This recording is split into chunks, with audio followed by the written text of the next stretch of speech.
In the heart of the ancient Near East, as the sun sets over the desolate hills of Judea, a profound silence echoes, a silence that speaks louder than the loudest thunder. This silence is not the quiet of peaceful rest, but the heavy, oppressive silence of disappointment and disillusionment. It is the silence of a people who have returned home, only to find that their home is no longer the sanctuary they remembered. It is the silence of a God who, despite his grand promises, seems to have turned a deaf ear to the cries of his people.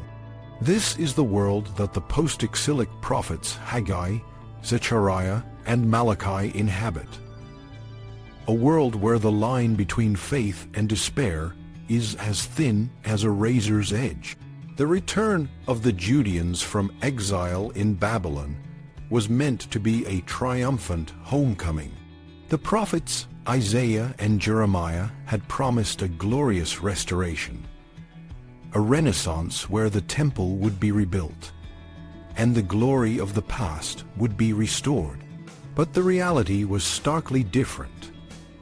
The temple, once a majestic symbol of God's presence, was now a modest structure, a pale shadow of its former grandeur. The land, once fertile and bountiful, was now a battleground of political and economic struggles. The people, once a unified nation, were now divided and disillusioned. The promises of the earlier prophets had not been kept, and the God who had once been a source of comfort and strength now seemed distant and unresponsive. This sense of disappointment and dejection is palpable in the writings of Haggai, Zechariah, and Malachi. Haggai, for instance, laments the delayed reconstruction of the temple, urging the people to prioritize this sacred task over their own interests. Malachi, on the other hand, criticizes the priests for their lack of reverence and the people for their half-hearted worship. Zechariah, in his visionary prophecies, offers a mix of hope and warning, painting a picture of a future where God's judgment and restoration will be intertwined. But it is in Zechariah's apocalyptic passages that the sense of disillusionment reaches its peak. Apocalypticism, a form of prophecy that arose from the ashes of failed expectations, is characterized by coded and mysterious predictions of imminent destruction, followed by divine intervention. In Zechariah 11, the prophet is commanded to shepherd a flock, doomed to slaughter. This allegory is rich with symbolism. The shepherds represent the leaders who have failed their flock. The buyers and sellers represent those who profit from the people's suffering. And the staffs named Grace and Union symbolize the covenant that has been broken. The breaking of these staffs and the rejection of the 30 shekels of silver, the price of a slave, are powerful images of the breakdown of the divine-human relationship. The passage is an allegory that is intentionally opaque, a stark contrast to the earlier prophets who often explained their metaphors and allegories. This opacity is a reflection of God's growing tendency to conceal his intentions, a sign of his deep disappointment with his people. In Zechariah 13, God declares that he will cut off the names of the idols and the prophets, equating prophecy with idolatry and uncleanness. This is a profound shift, suggesting that God is no longer willing to communicate through the traditional channels of prophecy. Instead, he is hiding, and the people, aware of this, are growing hostile to the very institution of prophecy.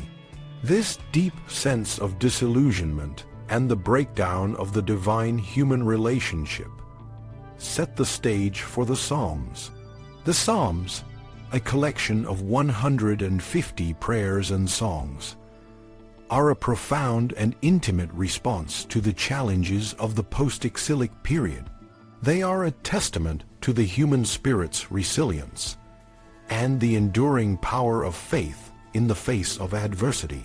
The Psalms are diverse in content and occasion, reflecting the wide range of human experiences and emotions.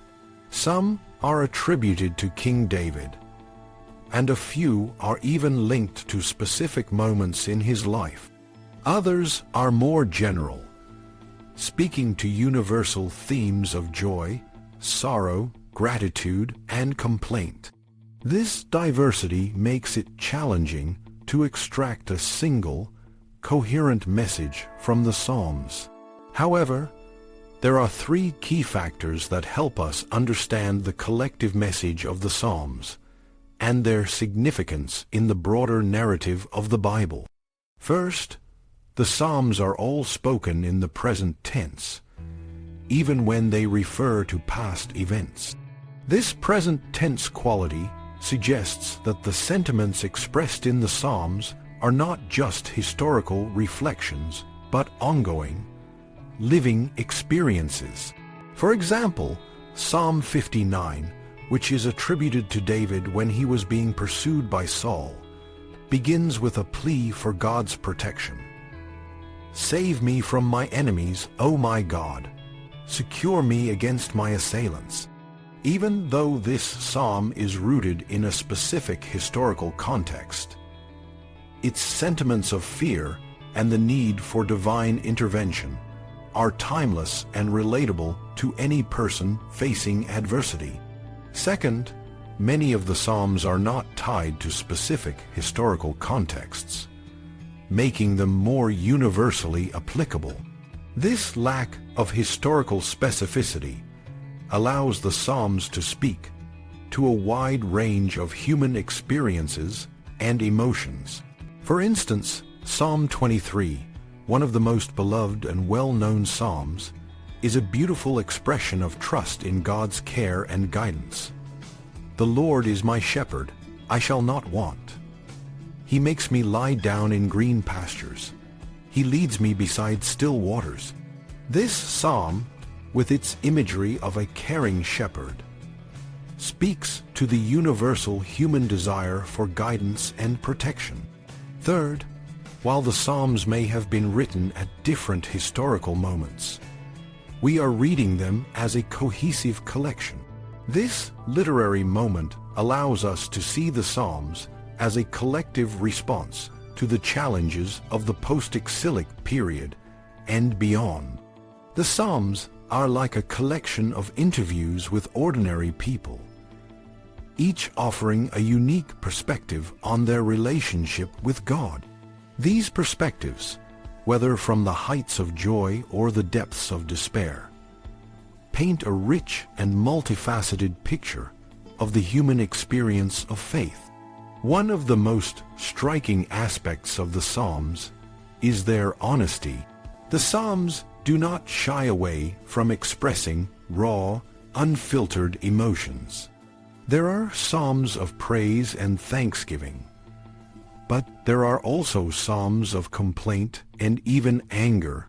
For example, Psalm 44 expresses the frustration and disappointment of a people who feel abandoned by God. "O God, you have rejected us, broken our defenses. You have been angry, restore us. You have made us the taunt of our neighbors, the derision and scorn of those around us." This psalm, with its candid expression of disappointment, resonates with the disillusionment expressed by the post-exilic prophets. Yet, despite the deep sense of disappointment and the feeling of abandonment, the Psalms ultimately affirm the enduring nature of God's presence and the hope of restoration. Even in the darkest moments, the Psalms maintain a sense of faith and trust in God. Psalm 22, often interpreted as a foreshadowing of Christ's crucifixion, begins with a cry of abandonment, My God, why have you forsaken me? Why are you so far from saving me, so far from my cries of anguish? However, the psalm concludes with a declaration of faith. The poor will eat and be satisfied. They will praise the Lord who delivers them. All the ends of the earth will remember and turn to the Lord, and all the families of the nations will bow down before him. This movement from despair to hope is a recurring theme in the Psalms.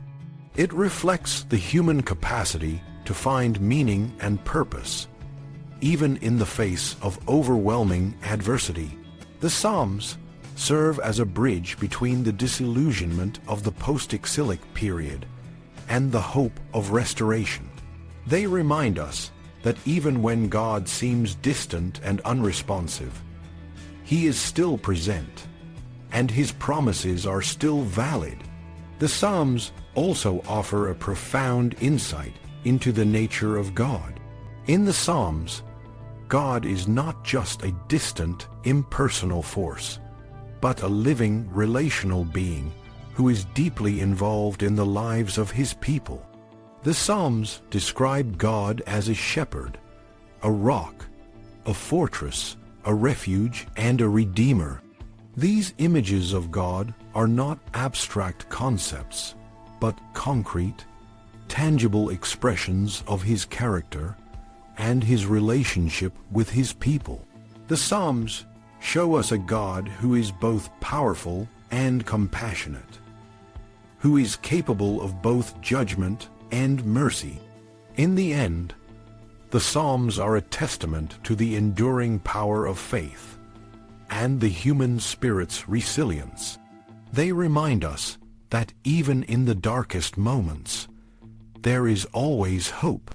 The Psalms invite us to cry out to God in our moments of need, to express our deepest fears and doubts, and to trust that he is still with us. They are a powerful reminder that God is not distant or unresponsive, but is always present, ready to hear our prayers and to respond to our needs. In the silence of disappointment and disillusionment, the Psalms offer a voice of hope and a path forward. They are a living testament to the enduring nature of God's presence and the human spirit's capacity to find meaning and purpose in the face of adversity.